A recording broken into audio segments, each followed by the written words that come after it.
Welcome, nutritionradio.org listeners. This is Lonnie Lowry, a university nutrition professor of over 20 years and podcast host of long-running shows like Iron Radio. Come on in. Lecture time. All right, nutrition nerds, this one is for you. If you've ever wondered how fat is actually metabolized, how you burn fat during exercise, this is a little bit of basic biochemistry on what we know in that respect. So you can almost think about this like fat loss from an exercise physiology perspective. But this is the underlying machinery. The more you understand the machinery, the more you could try to manipulate it. And people have done this with stimulants like caffeine, pre-workouts, that sort of thing. Other approaches as well. But it really kind of gets to the idea that aerobic athletes are fat-burning machines. They really are. I know this is some chewy stuff, but again, this is considered a basic to maybe mid-level undergraduate lecture if you want to know how fat gets mobilized and burned in the body. Enjoy. Okay, so fat as an energy source. I put a big star on this, and I will ask you this on the next test. Fats follow this sequence to be used as fuel. Okay, now remember, if there's two major categories of this, it's A, mobilize it. In other words, break off the fatty acids, and B, burn it. But if we break it down more detailed than that, 1, mobilize it from adipose tissue. And we're going to talk about the biochemistry is how you do that. 2, circulate it to muscle. Remember, you can't have fats just floating around in your watery bloodstream, so we have to escort them. Just like after you eat fats, you package them in a chylomicron package. During exercise, when you break up fats, you have to escort them in your blood, in this case with a particular protein. 3, uptake the fatty acids by muscle tissue, because that's where the furnaces await. 4, activate the fatty acids. That's just a biochemical step that's necessary. You have to activate the fatty acid before you can shuttle it into the mitochondria. 5, transport it into the mitochondria after it's been activated. 6, it undergoes beta oxidation. This is the rough equivalent of glycolysis, but for fat. This is where you're actually taking the very long carbon chain and you're breaking off 2 carbons at a time to feed the Krebs cycle. So, and that's what finally number 7, after beta oxidation, further oxidation or further burning by way of the Krebs cycle and the electron transport system. If you look on this diagram, again, it's just a little computer drawing thing, you can see that adipocytes, fat cells in the upper left, there's a triglyceride molecule stored in there waiting, and the 3 fatty acids get chopped off and enter the bloodstream. They get escorted by the protein albumin. Albumin is used by dietitians for a couple of different things, but in this case, it's escorting the fatty acids. It'll escort them over to the muscle where you can actually burn them in beta oxidation within the muscle cells. Also note that upper right of this diagram, it shows intramuscular triacylglycerol. That's those lipid droplets that I showed you in the histology slide. So let's look at this quickly, sort of a step at a time. Mobilization. Mobilization involves an ongoing buildup and breakdown of fat. Unlike carbohydrates, which you're basically building them up in certain conditions like high insulin after a meal, and then you're breaking them down at other times, fats are always being built up and broke down. It's just that this back and forth leans one direction or the other, whether you've just eaten or you're in the middle of some caffeinated, fasted exercise. Or fasting. So buildup is called esterification. And breakdown, as we've already touched on earlier, is called hydrolysis. That's using water to break something. In this case, you're breaking the fatty acid off of the glycerol backbone. So fat is mobilized from adipose tissue, here in the second bullet, during fasting. So you can think, which hormones are higher at this time? Well, glucagon is higher. Insulin would be very low during fasting. And those are times when you mobilize fat. If we go to the next slide and it talks a little bit more about it, triglycerides are broken into fatty acids and glycerol in the body cells. This is, like I said, hydrolysis. It's also, very specifically, lipolysis. lipolysis, the breakage of a lipid, in this case a triacylglycerol tree. Here's another one I will ask you on the next test.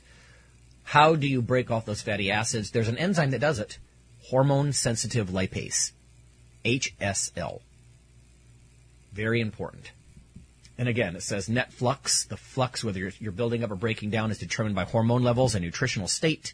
And you can measure this with RER on the metabolic cart or with repeated blood draws. During exercise, if I had you exercise at 50% of your VO2 max or 50% of your maximum heart rate, and I did blood draws every 20 minutes, you would watch more and more fatty acids, free fatty acids, and glycerol backbones that are separated. You'd see more of those floating around in the blood because you would start to break up more and more.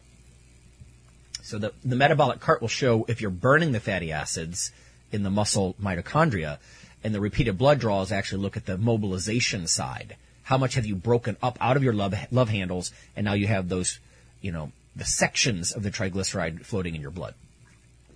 Next slide. Lipolysis is increased by a couple of things. One, catecholamines. In other words, epinephrine and norepinephrine. Two, glucagon. That's going to act mostly on the liver. Three, ACTH and cortisol. These are stress hormones, and they act very strangely. They actually enhance lipolysis in the arms and legs. But weirdly, cortisol will encourage fat storage in the trunk, like the chest through the stomach. But generally, it's considered lipolytic.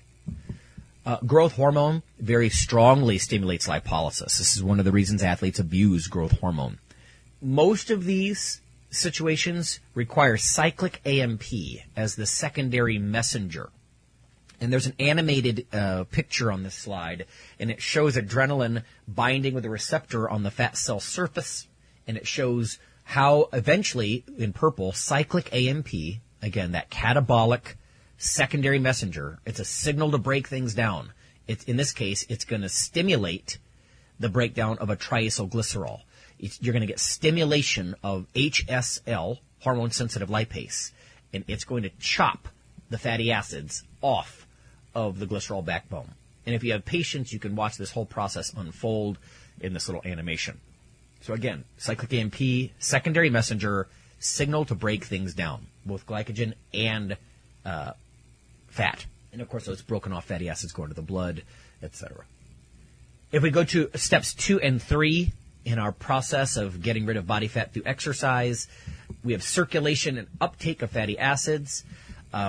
Free fatty acids that we've been talking about, it's only about 5% of total blood fat. So it's not a large amount, but it's a very important part of fat metabolism. It's called active metabolism.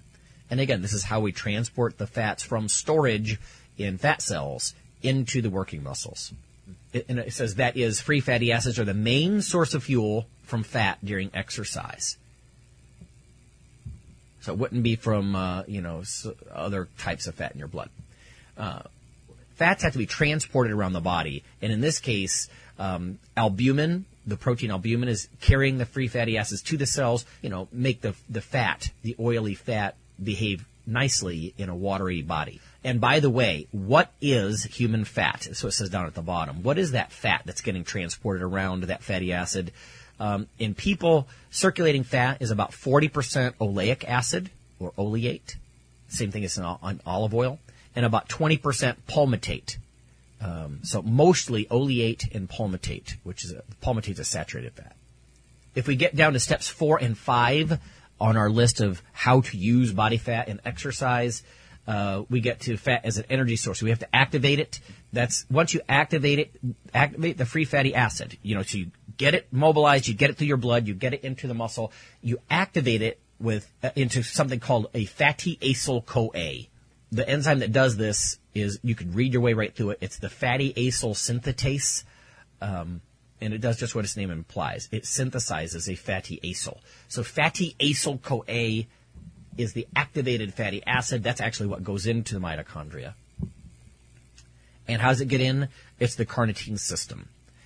If there's an advanced nutrition class someday, we'll talk about the carnitine system. It's actually a little system, but for you, it's important just to know that carnitine helps transport the fatty acyl-CoA, the activated fatty acid into the mitochondrial furnace. Carnitine. All right, the next slide is very busy, so if you hit your space bar, it'll gray out, darken out some of this. It shows adipose tissue at the top, and you can see a triglyceride molecule, a triacylglycerol in that adipose cell, that fat cell, and you can see hormone-sensitive lipase breaks off the fatty acids.